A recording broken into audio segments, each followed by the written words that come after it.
Toi qui veux toujours savoir combien de temps telle ou telle procédure met avant de t'engager, je n'ai pas arrêté de te dire ne te fie pas à ça parce que ça change beaucoup. Eh bien, je te fais une mise à jour en fin 2023 des délais de traitement. Je vais passer en revue tous les délais de traitement. Je te donne l'information vraie, vérifiable par plusieurs personnes qui peuvent laisser des commentaires pour confirmer, qui peuvent faire des témoignages. Je te parle donc des délais de traitement dans tous les types de procédures, que ce soit résidence permanente, que ce soit résidence temporaire. Ici, dans résidence temporaire, ça inclut le visa étudiant, c'est-à-dire le permis d'études, ça inclut le visa visiteur, le fameux visa visiteur qui fait l'objet de plusieurs rumeurs, ça va dans tous les sens. Je vais réévoquer ça ici, mais je te parle également du visa pour ce qui est du permis de travail, que ce soit ouvert ou fermé.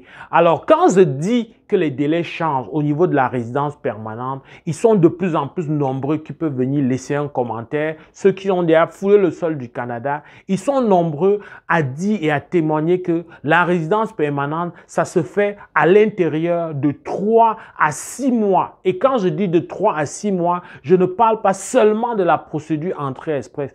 Je comprends bien toutes les provinces, y compris le Québec, lorsque tu es déjà rendu à l'étape de la demande de visa de résidence permanente, le fédéral a mis les bouchées doubles et désormais à l'intérieur de 4 à 6 mois. J'ai envie de dire que la moyenne est autour de 5 mois. Ça, c'est à partir des cas, des faits. Ce n'est pas à partir du délai global que tu vois affiché sur le site de IRCC. Le délai global va être toujours relativement plus long. Ici, je parle donc de procédures entrée express, de procédures avec les différentes provinces, y compris avec le Québec. La moyenne est autour, à l'heure où je te parle, en fin 2023, autour de 5 mois. Je répète encore, 5 mois. Il y en a qui ont eu ça. Quand quelqu'un dépose un dossier en fin juillet et a un résultat en octobre, fais toi-même le calcul. Il n'est pas seul. Ils sont plusieurs. Donc, en moins de 6 mois, tu as ton visa de résidence permanente. Pour ce qui est du Québec, il y a toujours la procédure provinciale. Donc, le 3 ou 4 mois pour s'installer au Canada, c'est pour celui qui a commencé sa procédure avec entrée express. Donc, tu commences comme ta procédure en janvier, en avril ou mai, tu es déjà en train de partir. Mais si tu as commencé ta procédure au Québec, par exemple, c'est-à-dire tu as l'obligation d'avoir le CSQ pour la procédure de sélection permanente, eh bien, le CSQ, c'est à l'intérieur de 1 à 4 mois aussi. Donc, difficilement, ça va atteindre le 6 mois. Bien sûr, ce que je te dis pour la résidence permanente, il faut toujours savoir que c'est pour un dossier complet. C'est pour quelqu'un qui a fait une procédure et qui n'a pas soit donné un document dans le format attendu ou alors qui n'a pas fait, qui a présenté un document qui est contestable ou alors encore qui a présenté un document qui demande des vérifications supplémentaires. Lorsque dans un dossier, il y a des doutes, ça demande des vérifications supplémentaires, les délais vont être relativement longs. Donc, il faut savoir ça, il faut garder ça à l'esprit. Mais vraiment, pour un dossier qui a été bien ficelé par un connaisseur, par celui qui a l'habitude de le faire, qui sait exactement ce qu'on attend pour chaque pièce demandée dans le dossier, la procédure fait moins de 6 mois. Ça, c'est pour la résidence permanente. Or, quelle que soit la province, que ce soit hors Québec ou à l'intérieur du Québec, bien sûr, tu viens de remarquer que si c'est une procédure du Québec, il faut en ajouter dans le 1 à 4 mois dont je te parlais pour le CSQ. Mais c'est sûr que si ton dossier connaît un besoin de vérification supplémentaire, une entrevue, comme c'est quelquefois de plus en plus le cas, ça disparaissait, mais ça revient de plus en plus cette entrevue-là. Donc, si tu es dans cette situation ou dans une situation, il faut aller vérifier de manière supplémentaire, eh bien, ça prend ça. Il faut dire que ces procédures-là, il y a des éléments qu'on vérifie parce que de plus en plus, on s'est rendu compte qu'il y en a qui mettent des tests de langue qui ne sont pas authentiques, qui mettent même des diplômes qui ne sont pas authentiques. Autant de choses qui jettent le discrédit et qui fait que pour des personnes qui n'ont pas ce problème-là, des personnes correctes, ça prend malheureusement un peu plus de temps. Mais la règle générale, quand un dossier est bien ficelé, quand un dossier anticipe sur des questions ou voilà, des notions de ce genre-là, de doute, d'hésitation, eh bien, ça fait dans les délais que je t'ai dit. Maintenant, après la résidence permanente, parlons de la résidence temporaire. Je commence par le permis d'études. Je ne t'informe pas. Tu sais qu'un dossier normal de permis d'études se règle en 6 semaines, la moyenne. Mais il y a des dossiers de permis d'études et je te parle de ce que je sais, je ne te parle pas de ce que j'imagine, des dossiers de permis d'études qui se règlent à l'intérieur de 3 semaines, c'est-à-dire dans 12 jours après, on te demande la visite médicale. Dès que la visite médicale est faite, la semaine qui suit, lorsque ça entre dans le système, on te demande ton passeport. 3 semaines, mais pour la moyenne, c'est autour de 6 semaines. Bien sûr, ici, il reste toujours des cas, on va dire des malchanceux ou des cas qui jettent le doute, etc. Il reste des cas qui connaissent des délais relativement longs. Il faut relancer certainement avec le formulaire web, etc. Mais en règle générale, tu le sais d'ailleurs, pour le permis d'études, c'est beaucoup plus facile parce que tout le monde autour de soi, on a toujours au moins quelqu'un qui a connu cette procédure. Elle est assez connue, elle est assez mise en avant dans les différents candidats, chez les différents candidats à l'immigration. Alors, prenons maintenant un autre visa de résident temporaire. Pour ce qui est de travailleurs, que ce soit permis de travail fermé ou permis de travail ouvert, 3 mois, 4 mois, le problème est résolu. Bien sûr, pour le permis de travail fermé particulièrement, le délai va être plus long parce qu'en amont, il y a des vérifications, il y a des étapes de EUMT quand ce n'est pas la mobilité francophone. Donc, il y a des vérifications qu'il faut faire, il y a des procédures conjointes si c'est un travail au Québec qu'il faut faire, etc. Mais dans tous les cas, ça fait une rallonge. Mais cette rallonge-là, généralement, est à l'intérieur de 3 mois quand tout est correct.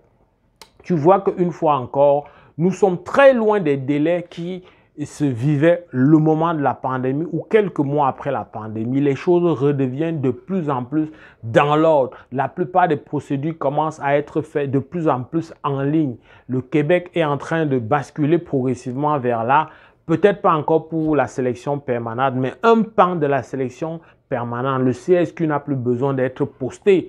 Parce que lorsqu'on postait, il y avait beaucoup de dommages. Personnellement, moi qui te parle, j'ai subi ce dommage. Je le dis dans une vidéo où je te dis que mon CSQ n'était pas arrivé à bon port parce que la boîte postale à laquelle j'ai fait confiance, on a pris mon CSQ et on l'a détruit pour me faire du mal. Donc, ça a pris 10 mois supplémentaires et là, présentement, je n'ai que des duplicata. Ça, je l'ai dit dans une vidéo il y a très longtemps, il y a même environ 1 an, voire 2 ans.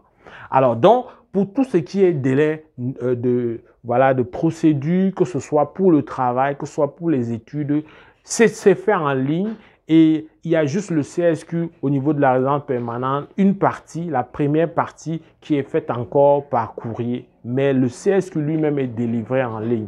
Pas besoin, juste le document PDF est suffisant. Plus besoin d'attendre ça à la poste. Donc, ce fait donc de travail de numérisation de la plupart des procédures, ça fait en sorte de l'accélérer énormément.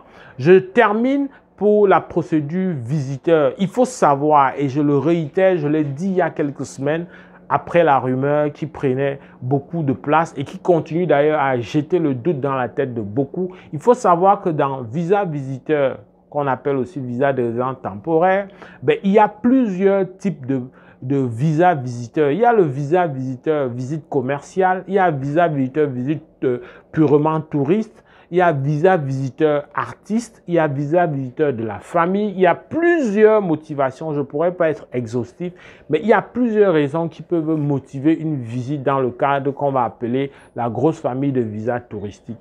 Alors, je te parle des délais, par exemple, de visas familiaux.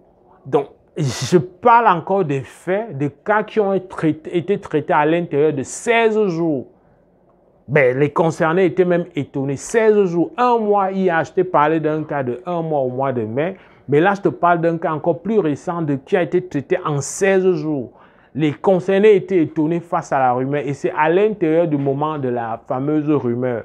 Donc, il ne faut pas mélanger les gens, il ne faut pas que ça aille dans tous les sens. Cependant, pour être vraiment authentique sur la question, le visa purement touriste où tu viens parce que tu dis que tu veux venir faire du tourisme, tu viens en vacances, etc. Tu n'as pas de lien, etc. La motivation n'est pas assez solide. Ils prennent tout leur temps parce que ce n'est pas une priorité sur le plan économique pour eux. Il y a des urgences. La société canadienne a vraiment besoin de main-d'œuvre.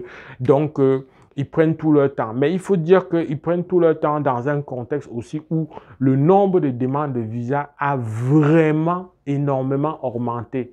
et le nombre de personnes, d'agents qui traitent les dossiers reste le même. Tu comprends que c'est normal que ça mette beaucoup de temps. Donc, le système sépare et ceux-là mettent un peu plus de temps. Il y a même des visas de visite familiale qui traînent aussi. Il faut que je te dise toute la vérité. Je balance l'information de tous les côtés. Ça traîne, mais ça ne traîne pas autant. On parle des délais affichés pour certains pays de carrément 360 jours, voire 400 jours dans certains cas. Mais je me rappelle encore la jeune femme qui était déjà à Dubaï quand son visa visiteur est sorti un peu plus d'un an plus tard. Donc ça, ce n'est pas une affaire d'aujourd'hui.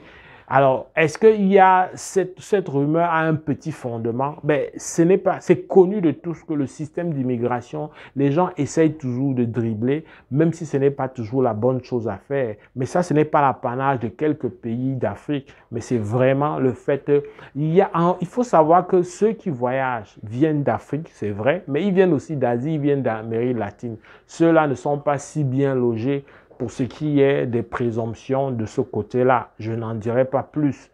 Alors donc, il faut savoir raison garder quand tu veux vraiment, si tu es investi, si tu es décidé, résolu à faire ta démarche d'immigration, il faut te lancer. Il faut juste te poser des questions. Est-ce que j'ai quelque chose à apporter au Canada sur le plan économique? Si la réponse est oui, ben, il faut que tu peaufines dans ta stratégie. Il faut que tu ficelles ton projet comme n'importe quel projet. Il faut que tu suives les étapes, toutes les étapes normales d'un projet et seulement après ça, c'est sûr que le bonheur peut arriver derrière ça. Donc ça, je tenais à te dire ça. Quand c'est bien fait, quand on est prêt à critiquer le gouvernement fédéral, quand c'est le cas, mais là, vraiment, c'est bien fait. Les délais sont bons. Donc, si tu continues à dormir et attendre la bonne procédure, le bon réseau, ça t'engage. Mais si tu penses que tu as quelque chose à apporter, tu dois directement te résoudre à lancer. J'espère que ça t'a plu. Partage, fais savoir au plus grand nombre. Mon nom est Valérie Jules Camden. C'est avec beaucoup de plaisir que je vais te retrouver dans le cadre d'une prochaine vidéo. Porte-toi bien. Boulot!